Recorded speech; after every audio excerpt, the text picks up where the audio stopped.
अभी शादी वादी नहीं करेंगे।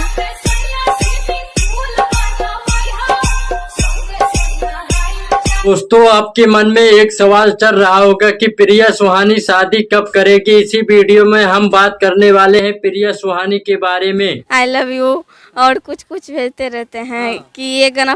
आखिरकार प्रिया सुहानी सोशल मीडिया पे इतना ज्यादा फेमस हो गई है कि अब उसे शादी कर लेना चाहिए। देखिए, प्रिया सुहानी इतना ज्यादा फेमस हो गई है कि वह अपने चैनल से लाख रुपए महीने के कमाती है। देखिए, भोजपुरी के ट्रेंडिंग स्टार केसारी लाल यादव की वजह से प्रिया सुहानी आज फेमस हो चुकी है। आखिरकार केसारी लाल ने अपने भक्ति गाने में प्रिया सुहानी को काम देकर काफी फेमस कर दिया है।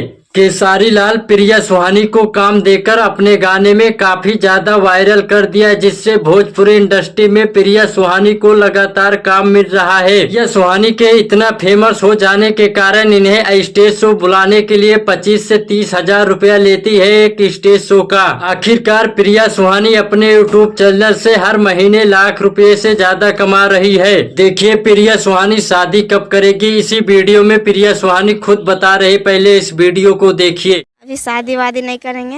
हाँ, बहुत आता है। हम कुछ नहीं।